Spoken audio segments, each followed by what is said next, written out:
Hey pals, welcome to my new series called Lily Learns Nails, where I learn how to do nails and stuff. Today, I followed a tutorial by Gemmy Nails by Becca. If I'm pronouncing that wrong, I'm so sorry. For these absolutely adorable, sparkly Barbie Dreamscape nails, go follow her if you want incredible nail content, because wow, easy to follow and such a great design. So first things first, I'm laying down a solid base using Daisy D&D base gel. I want that color to stick, you know, and last a long enough time.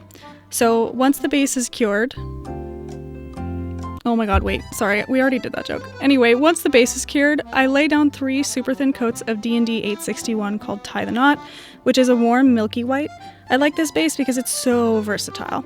If you see streaks, please remain calm, I promise. They will even themselves out. See? What did I tell you? Nice and even, kind of. Now that we have our base color down, this is when the learning starts happening.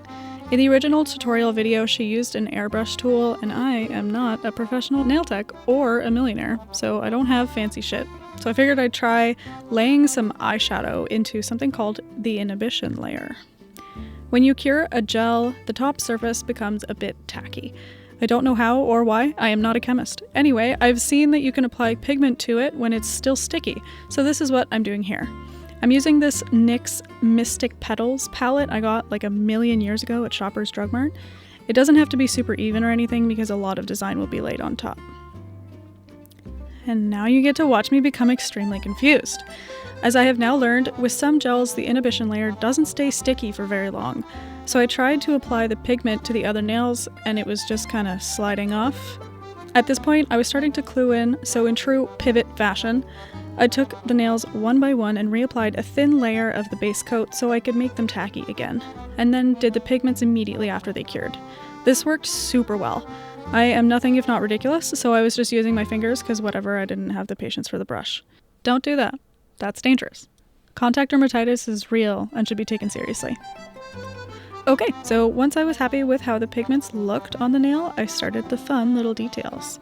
I used D&D 473 French tips to make the little white starbursts and vertical lines throughout the background. I like that she did that because it really fills out the nail and adds dimension.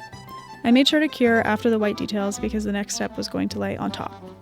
I mixed this 3D gem gel, Chiara Sky Chrome No Wipe Top Coat, say that 10 times fast, and D&D 420 Bright Maroon together to get kind of puffy texture like she used in the video. Then I went in with a pink mixture and made these large 4-point stars. I find with the gem gel you have to do these circular motions on top to stop the long drag of product from going everywhere. I learned that the hard way. I like my 3D things to stand out a little more than they were at this point, so I ended up going back to add a dollop of the 3D stuff so they stood out more. Once they were cured, oh, dang it. Wouldn't be my video without me making a huge mess with it. Here you go. Nice. Now that that's cleaned up, let's chrome these babies. The chrome ended up sticking to everything, but the base layer, and honestly, I wasn't even mad. Look how sparkly and delicious these are. Incredible. Now it's just a top coat and we're done. Thank you, Gemmy Nails by Becca, for making a tutorial for these because this is such a fun design and I love them. I will make hundreds. Thanks for watching. Bye!